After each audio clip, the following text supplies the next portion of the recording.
खुश आमदीद। आइए बराह रास्त मौजू की तरफ चलते हैं।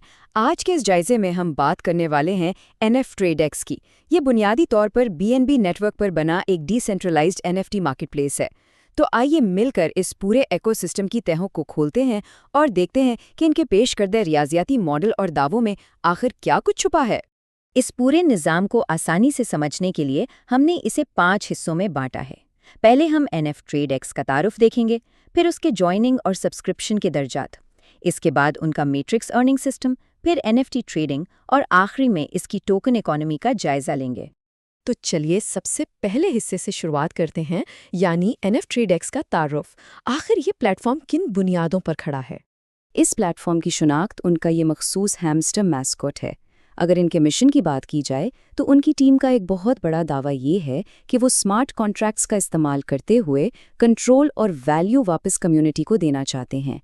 उनका मानना है कि डिजिटल मिल्कियत बिल्कुल शफ़ाफ, महफूज और बराह रास्त आवाम के अपने हाथ में होनी चाहिए।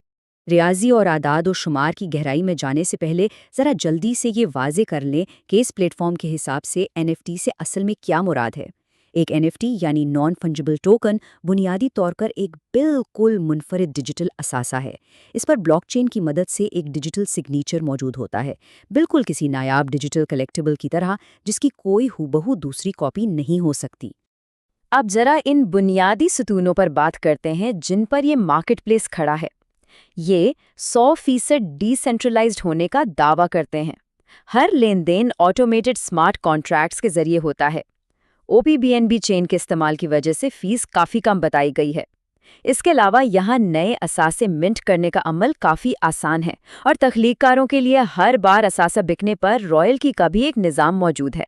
ठीक है, अब आते हैं दूसरे हिस्से की तरफ, यानी जॉइनिंग और सब्सक्रिप्शन। अमली तौर पर कोई इस इकोसिस्टम का हिस्सा कैसे बन सकता है? इस स्मार्ट कॉन्ट्रैक्ट से जुड़ने और काम शुरू करने के लिए कुछ मखसूस डिजिटल वॉलेट्स की ज़रूरत होती है, जैसे कि ट्रस्ट वॉलेट, सेफपाल, मेटामास्क या टोकन पॉकेट। बुनियादी नेटवर्क OBNB है और शामिल होने के लिए कम से कम $10 मालियत के USDT दरकार होते हैं। और हाँ, ट्रांजैक्शन की गैस फीस के लिए कम से कम $1 का BNB होना भी लाजमी है। यहाँ लाजमी सब्सक्रिप्शन पैकेजेस की एक पूरी रेंज मौजूद है, जो $10 से शुरू होकर $10,000 तक जाती है। लेकिन यहाँ एक बहुत ही दिलचस्प शर्त है, हर पैकेज सिर्फ 50 गुना यानी 50x ट्रेड की हद देता है। अगर ये ट्रेडिंग लिमिट पूरी हो जाए तो फिर लाजमी तौर पर अगले बड़े पैकेज पर अपग्रेड करना पड़ता है। अब सवाल ये पैदा होता है कि जॉइनिंग फीस आखिर जाती कहाँ है? इसकी तकसीम कुछ यूँ है। 40% लेवल इनकम के तौर पर नेटवर्क में चला जाता है, 25% ऑटो बर्निंग में, 20% बराह रास्त इनकम के तौर पर रेफर करने वाले को मिलता है, 10% प्रोजेक्ट बनाने वालों के पास और बाकी 5% टोकन की लिक्विडिटी के लिए है। इससे साफ जाहिर होता है कि फीस का एक बहुत बड़ा हिस्सा वापस नेटवर्क और सिस्टम को चलाने में लग जाता है। खैर, अब बढ़ते हैं तीसरे हिस्से की जानिब, यानी मैट्रिक्स अर्निंग सिस्टम। जॉइनिंग के बाद ये इस प्लेटफॉर्म का सबसे पहला बड़ा मालियाती इंजन है।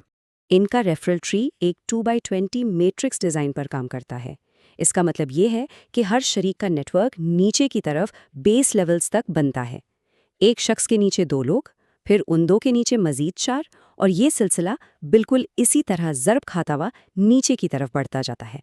अब ज़रा इस नंबर पर गौर करें, 20,97,150। ये वाकई कोई मामूली अदद नहीं है। ये जाहिर करता है कि अगर ये 20 लेवल का मैट्रिक्स मुकम्मल तौर पर भर जाए तो इसमें मुमकिना तौर पर कितनी टीमें शामिल हो सकती हैं। इस रियाजियाती मॉडल का स्केल और फैलाव हैरानकुन हद तक वसी है।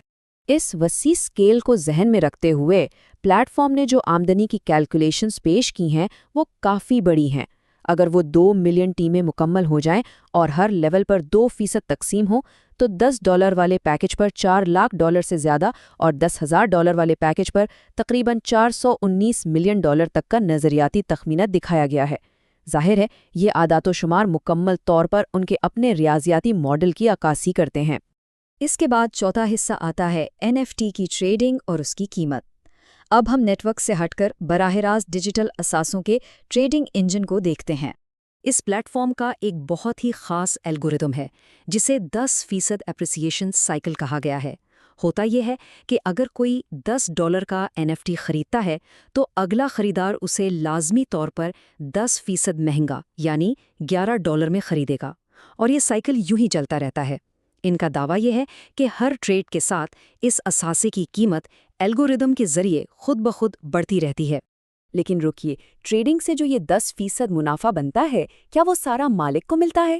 بالکل نہیں۔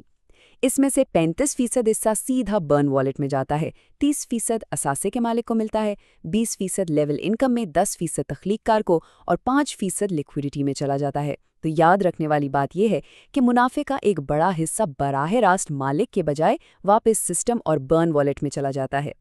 اور اب ہم آ گئے ہیں اپنے 5ویں اور آخری حصے پر، جو کہ ہے NFTradex کی ٹوکن اکانومی۔ آئیے دیکھتے ہیں کہ یہ تمام NFTs ان کی اپنی کرپٹو کرنسی کے ساتھ کیسے جڑے ہوئے ہیں۔ ان کے مقامی ٹوکن یعنی NFTX پر نظر ڈالیں۔ اس کی کل سپلائی کو 2.1 ملین پر سختی سے لاک کر دیا گیا ہے۔ شروعاتی قیمت 0.10 یعنی $0.10 رکھی گئی تھی، اور اس کا لیکوئڈٹی پول پینکیک سواپ پر موجود ہے۔ اس نظام میں سب سے اہم بات یہ ہے کہ اس ٹوکن کو پلیٹ فارم پر آنے والی سبسکرپشنز اور ٹریڈنگ فیس کے ذریعے مالیاتی بیکنگ دی جاتی ہے۔ جب ٹریڈرز کے پاس کم از کم اسی ڈالر مالیت کے اثاثے جمع ہو جائیں تو ان کے پاس آگے بڑھنے کے 2 راستے ہوتے ہیں۔ پہلا یہ کہ ان ڈیجیٹل اثاثوں کو بس اپنے پاس ہولڈ کر کے رکھیں، مثال کے طور پر $100 مالیت کے 5 NFTs رکھ لیے، یا پھر دوسرا راستہ یہ ہے کہ پینکیک سواپ پر جا کر موجودہ مارکیٹ ریٹ کے حساب سے اپنے اثاثوں کو NFTX ٹوکنز میں تبدیل کر لیں۔ یہ آپشن ہولڈنگ اور ٹوکن لیکوئڈٹی کے درمیان ایک بڑا گہرا تعلق بناتا ہے۔ تو اب ہم اس جائزے کے بالکل آخر میں پہنچ چکے ہیں۔ ان تمام دعووں اور پیش کیے گئے اعداد و شمار کو دیکھنے کے بعد ایک بہت ہی اہم اور غور طلب سوال ذہن میں آتا ہے۔ کیا ایک ایسا غیر مرکزی نظام جس کی پوری بنیاد 10% الگوریدمک گروتھ اور 20 لاکھ لوگوں کے میٹرکس پر کھڑی ہو، کیا وہ واقعی طویل عرصے تک اپنی یہ رفتار برقرار رکھ سکتا ہے؟ یہ ایک ایسا منطقی اور ریاضیاتی سوال ہے جس پر کسی بھی حتمی فیصلے سے پہلے گہرائی سے سوچنا بہت ضروری ہے۔ آج کے اس جائزے میں ساتھ رہنے کا بہت شکریہ۔